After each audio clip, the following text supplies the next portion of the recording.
우리 이 밤에 함께 나눌 하나님 말씀 마가복음 14장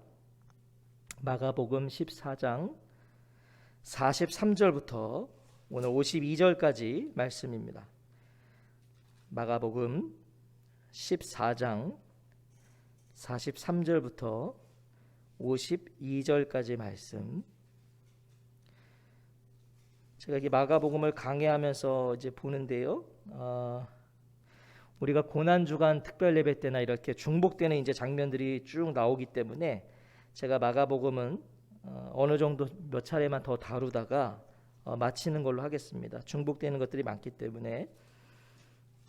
그리고 그 다음에는 이제 또 다른 시리즈로 하나님의 말씀을 전하도록 하겠습니다. 마가복음 14장 43절부터 52절까지 말씀 한 절씩 교독하겠습니다. 제가 먼저 43절을 읽겠습니다.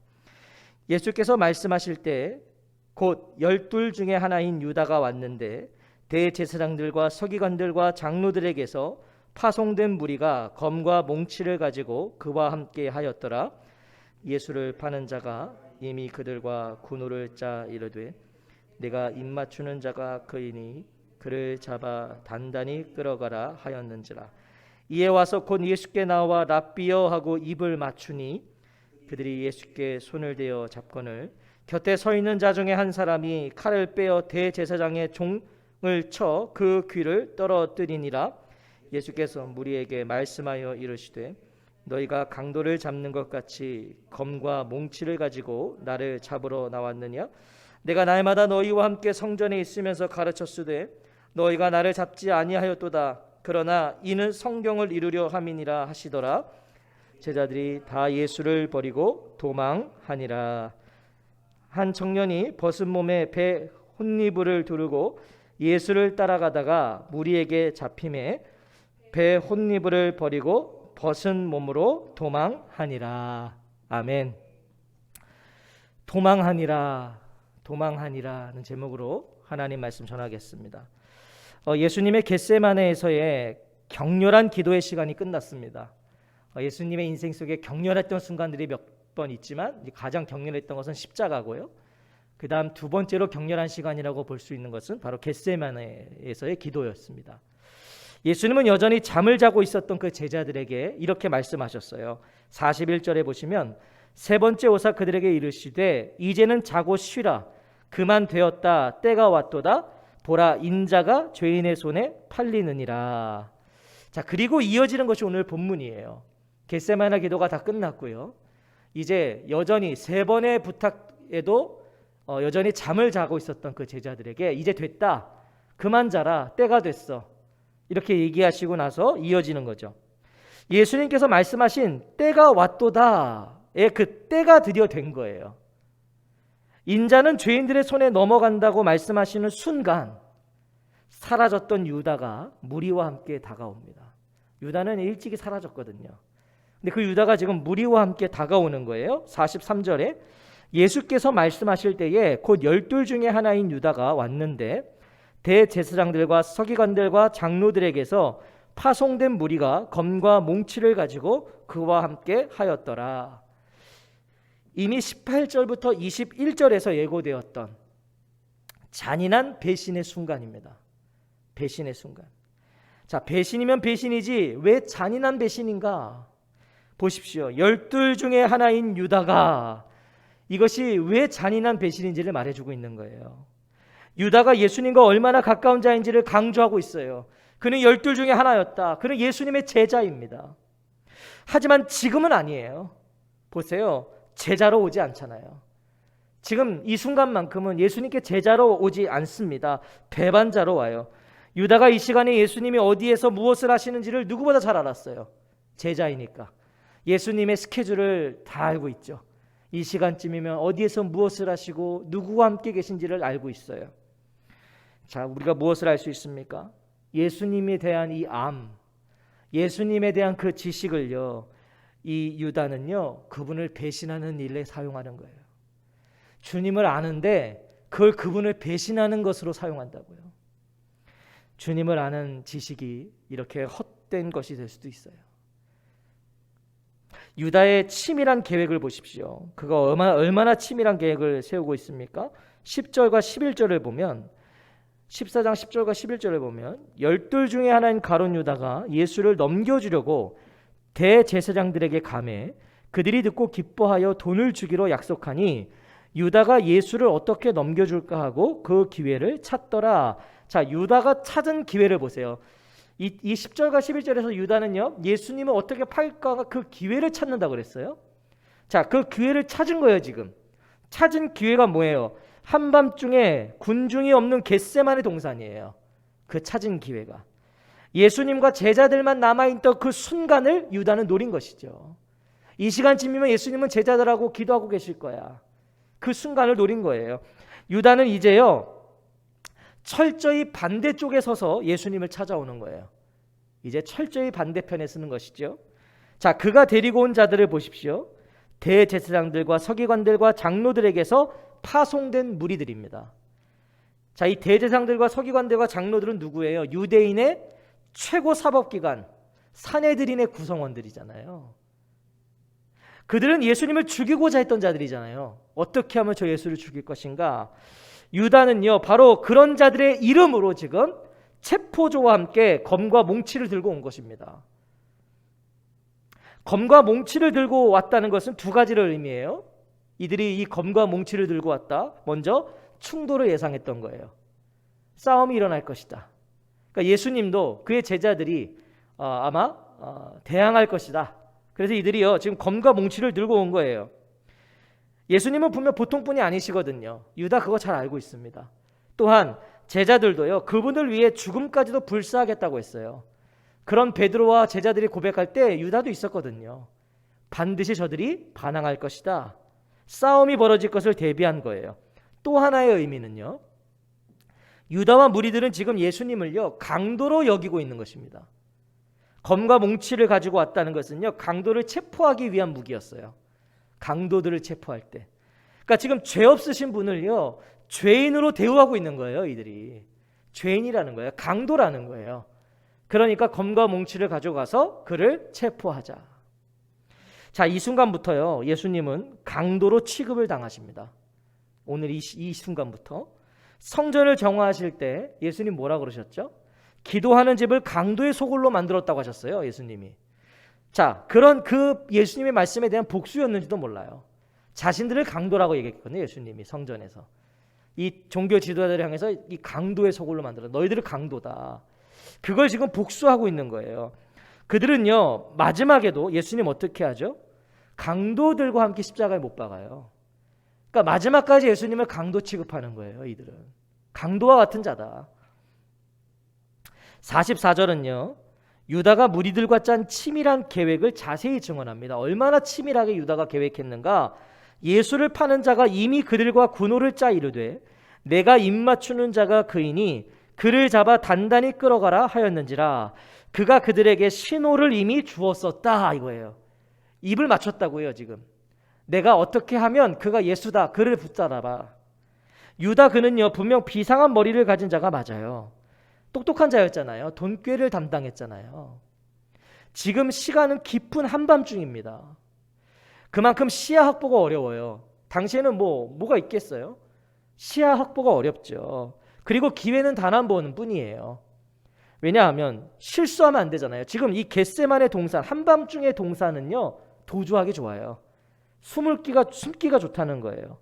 그래서 이 유다는 제자된 자신과 예수님과의 이 친밀한 관계를 위장술로 해가지고 무리들에게 누가 예수님인지를 가르쳐 주기로 한 거예요. 자, 그것이 뭐예요? 유다는 무리에게 자신이 입맞추는 자를 체포하라 그래요.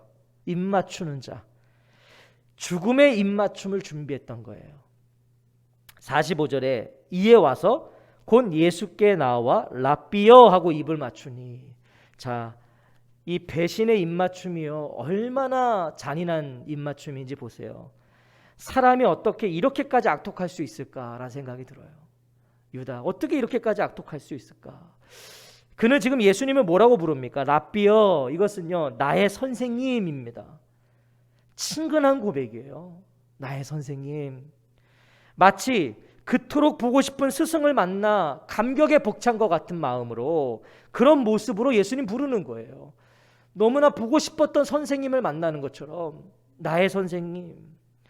자, 그리고는 예수님을 뜨겁게 사랑하는 것 같은 애정 표현을 하는데 그게 입을 맞추니예요. 입을 맞추니.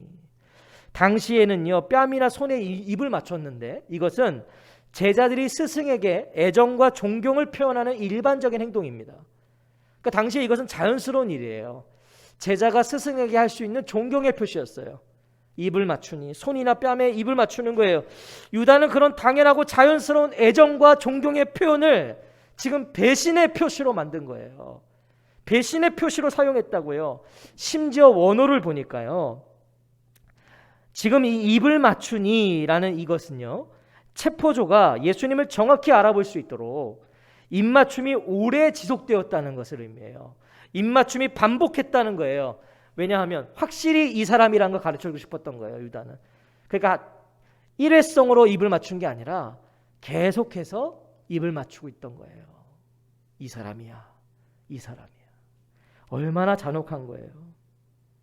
유다의 이 가증스러움도 대단해요. 그런데 그런 유다를 맞아주시는 예수님의 사랑의 그 깊이와 넓이는요, 바다와 같아요. 생각해 보세요. 우리의 이해로는 도무지 헤아릴 수 없는 크기와 깊이예요. 주님의 사랑은. 예수님 유다를 모르셨겠냐고요. 예수님 유다의 계획을 모르셨겠냐고요. 다 알고 계시죠. 모두 알고 계셨고요. 전부 알고 계세요.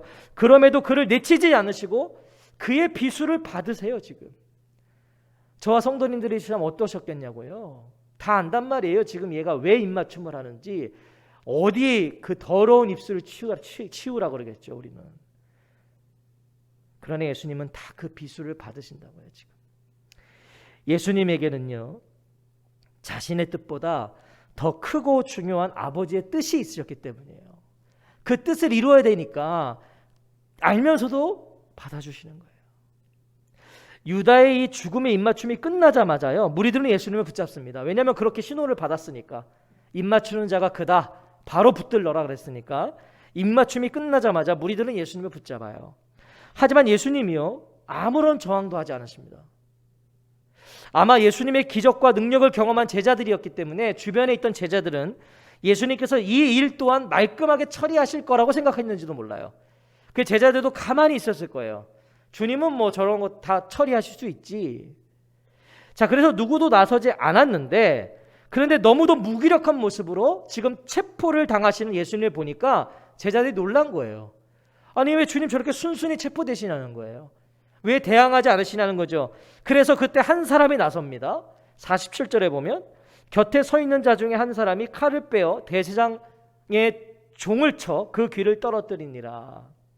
마가복음은 이 사건을 자세히 기록하고 있지 않아요.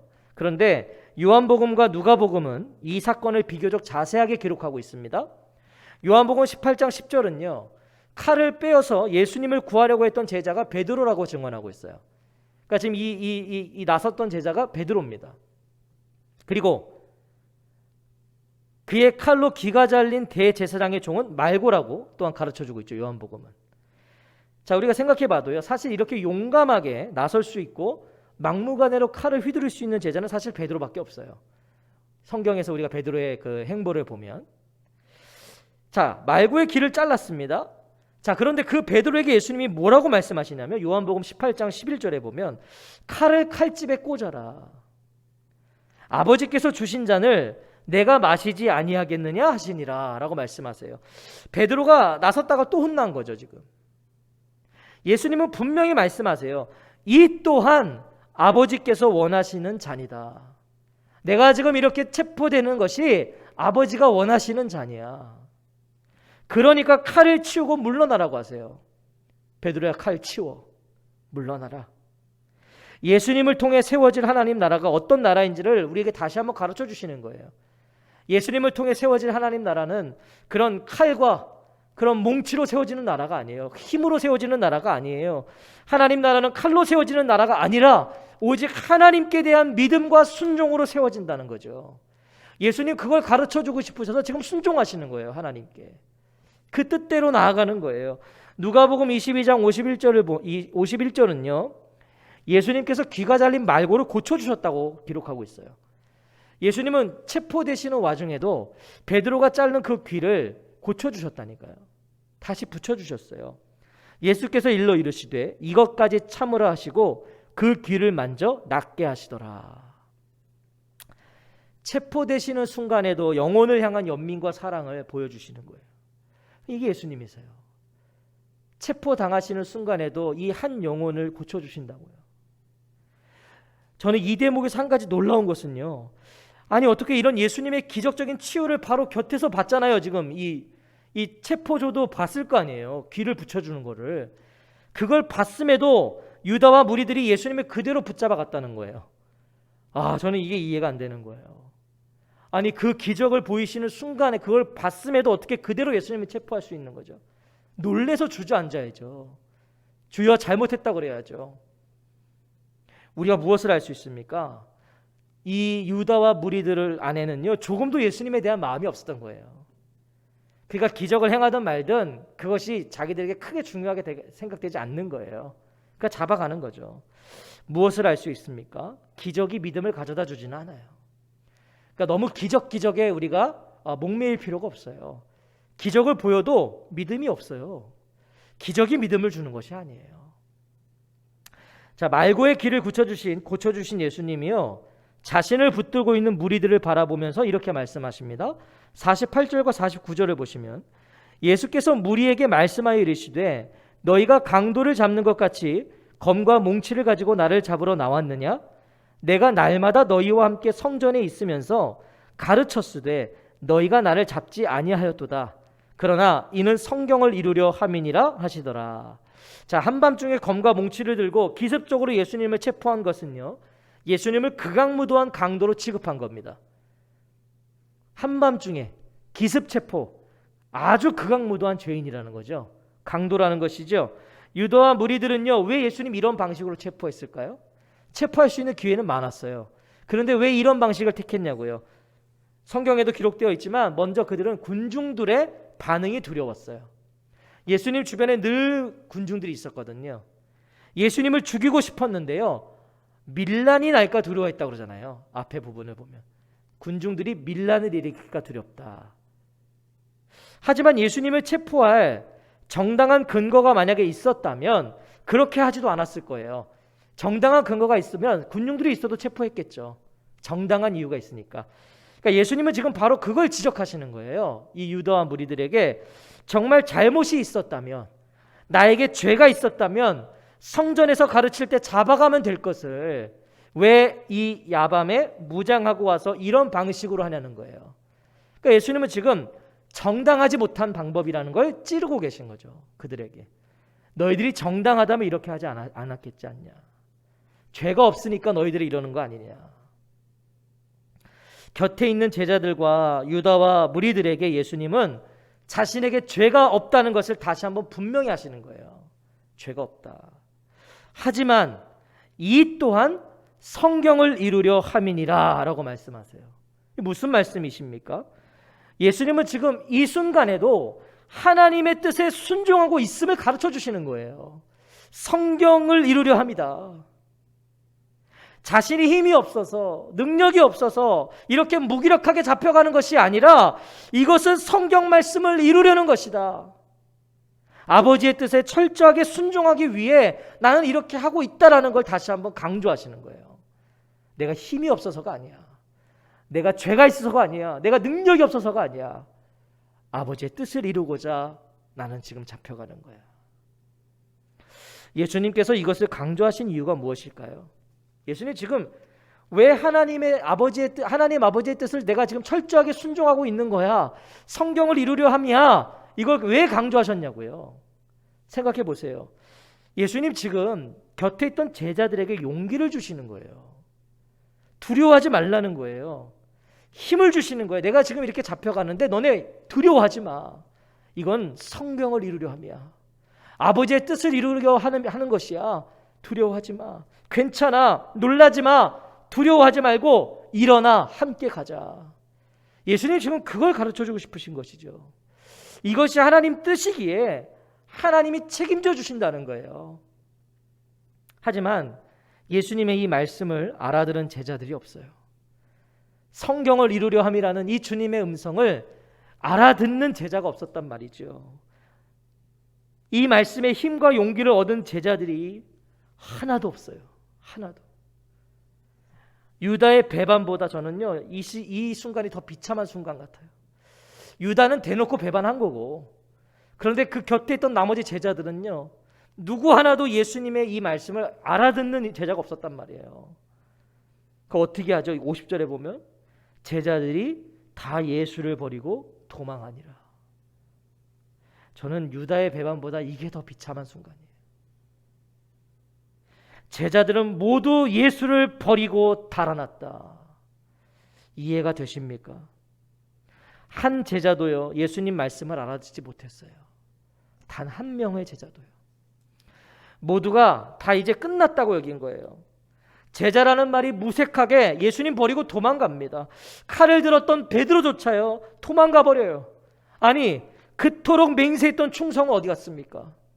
뭐라고 충성했어요? 31절에 보면 베드로가 힘있게 말하되 내가 주와 함께 죽을지언정 주를 부인하지 않겠나이다 하고 모든 제자도 이와 같이 말하느니라. 자, 베드로만의 고백이 아니었어요. 모든 제자들이 우리가 주와 함께 죽을지언정 주님 부인하지 않겠습니다. 주님 버리지 않겠습니다. 그런데 지금 주님 버리고 다 도망간다고요. 도대체 무엇이 죽음까지도 불사하겠다던 충정을 사라지게 한 걸까요? 이것이 오늘 중요한 거예요. 이 제자들이요, 무엇이 이 제자들의 충정을 사라지게 했냔 말이에요. 오늘 이 밤에 우리가 그것을 나눠봐야 되는 거죠. 자, 제자들에게도요, 예수님을 따랐던 기대와 바람이 있었던 거예요. 그렇죠? 어떤 기대가 있었단 말이에요. 예수님을 따를 때 이 제자들이 바람이 있었어요. 유다는 그걸 빨리 간파했어요. 아, 나의 기대와 나의 바람이 저분은 이루어주는 분이 아니구나. 저분은 내가 생각했던 이 로마의 압제에서 우리를 구원하고 이스라엘을 더욱더 부강하고 강력한 나라로 만드는 분이 아니구나. 그런 강한 왕이 아니구나. 이걸 유다는 빨리 간파해서 어떻게 했어요? 한 발 앞서서 반대편에 섰어요. 유다는. 오늘 반대편에 서버렸어요. 자, 그런데 오늘 이제 제자들에게는 그럴 기회도 없는 거예요. 이제 유다가 먼저 배신해서 반대편에 서서 반대편 사람들을 데리고 왔고, 자기들은 예수 편에 있던 자들이니까 이제 배신해서 그들의 편에 설 기회도 없는 거예요. 이 순간에 베드로도 칼을 칼집에 꽂으라는 예수님 말씀을 듣고요, 아, 예수님이 해결하려고 하시는구나 생각했는지도 몰라요.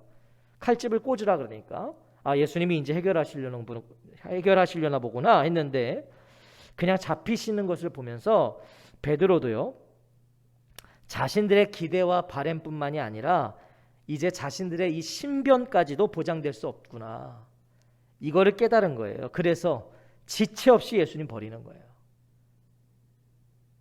그 누구도 예수님께서 누누이 말씀하셨던 고난을 마음에 두지 않았던 거예요.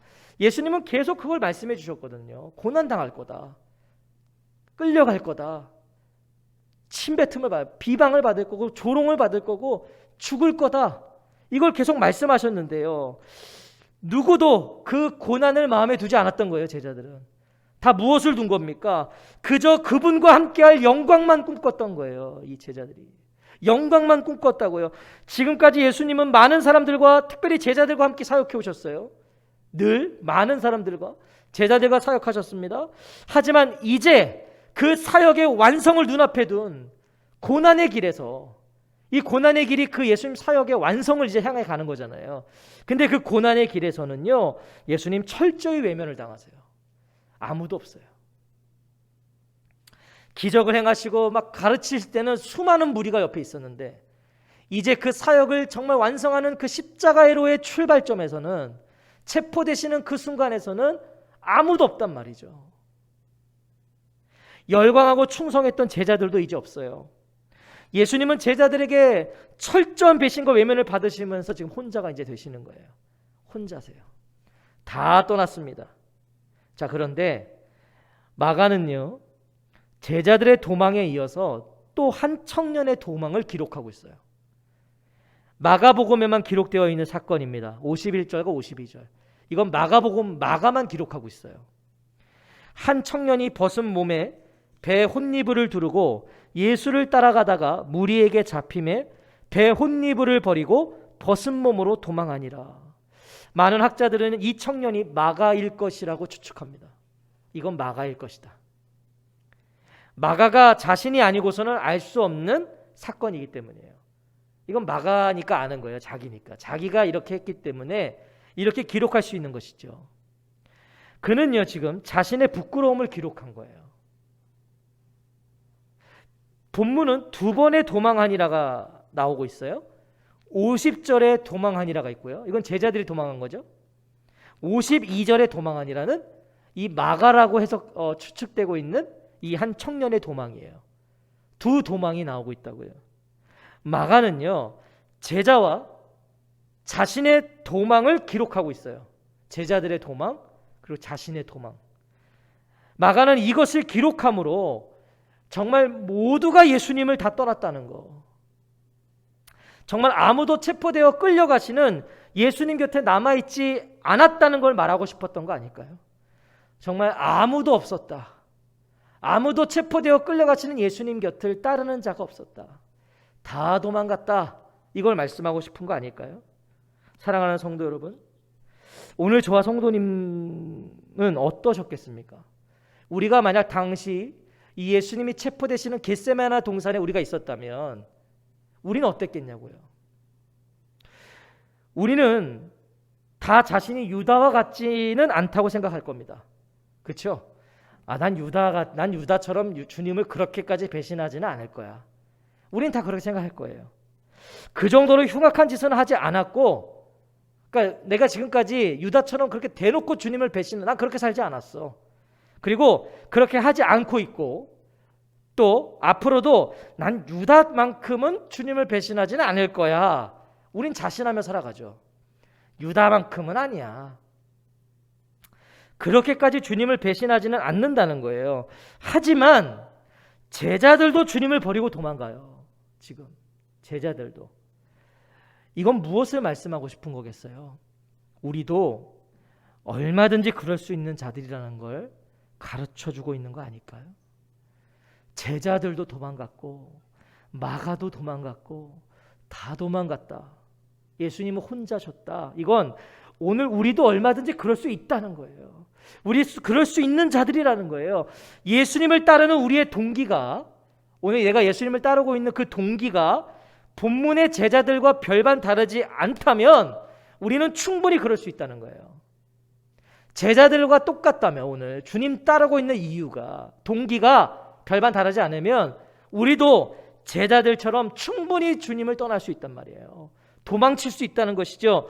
예수님을 따르는 길에 우리는요, 많은 은혜와 축복을 기대합니다. 사실이잖아요. 우리 주님 따를 때 많은 은혜를 기대해요. 축복을 기대해요.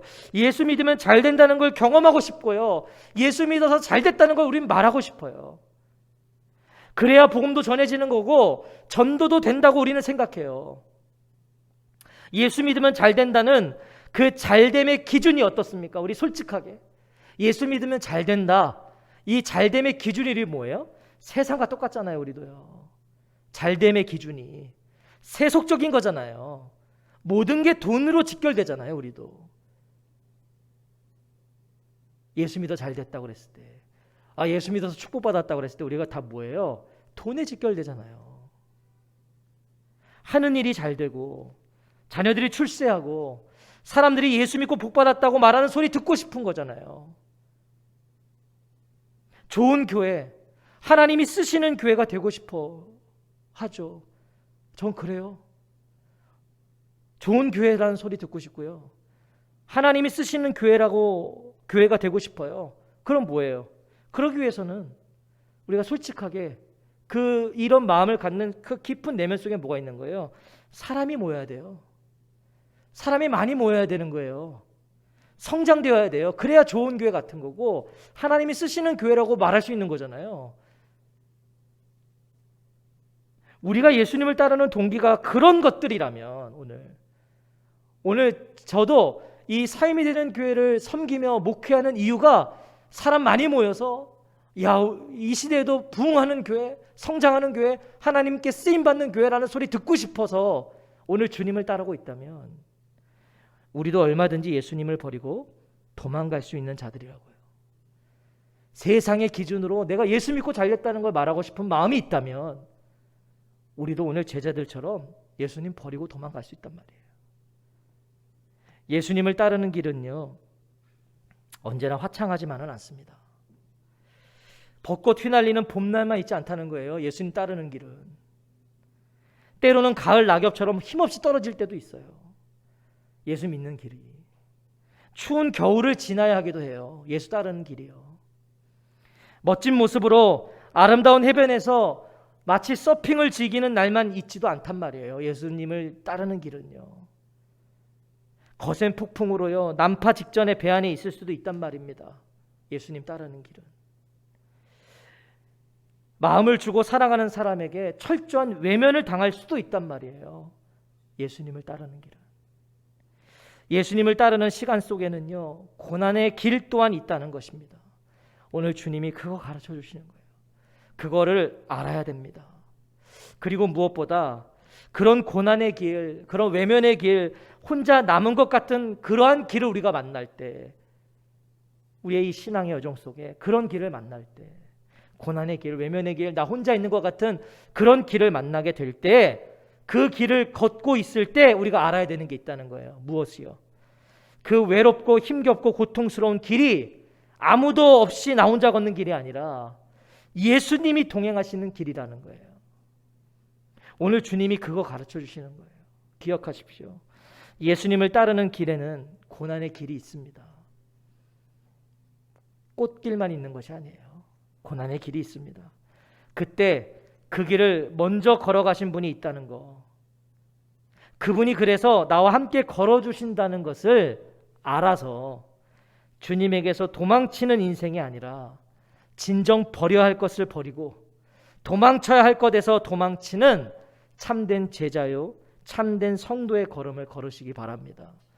오늘 우리가 그것을 알아야 되는 거예요. 그것을. 얼마든지 우리도 이 고난의 길을, 우리가 예수님을 따르다가 당하는 고난을 해석하지 못하면 제자들처럼 도망친다고요. 주님 버린다고요. 꼭 기억하셔서 내가 고난의 길이 있다는 것, 주님 따를 때 고난의 길이 있고 그때 그 길을 먼저 걸어가신 분이 있고 그분이 나와 함께 걸어주신다는 것을 알아서 주님에게서 도망치는 거 아니라 내가 정말 버려야 될 거 버리고 내가 도망쳐야 될 것에서 도망치는, 그것이 제자라는 거예요. 그게 참된 성도라는 것이죠. 그것이 영원한 생명을 얻은 우리가 그 생명을 허락하신 주님께 마땅히 보여드려야 될 태도인 거예요. 영생을 얻었으니까. 오늘 이 밤에 그 고백과 기도를 드리는 저와 성도님들 되시길 주의 이름으로 축복합니다. 참된 제자의 성도의 길을 마땅히 걸어가야 됩니다. 마땅히 걸어가야 됩니다. 고난의 길이 있습니다. 꽃길만 있지 않습니다. 고난의 길이 있어요. 그 길을 만날 때 그때 사실 우리가 왜 주님을 따르고 있는지를 분명하게 보게 되는 거예요. 아, 내가 허튼 것으로 주님 따르고 있었구나. 고난을 당할 때 사실 그걸 볼 수 있는 거예요. 내가 왜 따르고 있었는가. 그래서 고난이 유익일 수 있는 거죠. 오늘 이 밤에 다시 한번 내가 오늘 주님을 왜 따르고 있는지, 그 동기가 무엇인지, 오늘 제자들과 나는 어떤 게 차이가 있는지, 혹 별반 다르지 않는 목적을 가지고 따르고 있는지 그것을 발견하시고 오늘 주님이 말씀하신 대로 주님을 따라갈 수 있는 자들이, 십자가에까지 따라갈 수 있는 자들, 그런 저와 성도님들 되시길 다시 한번 주의 이름으로 축복합니다. 아멘.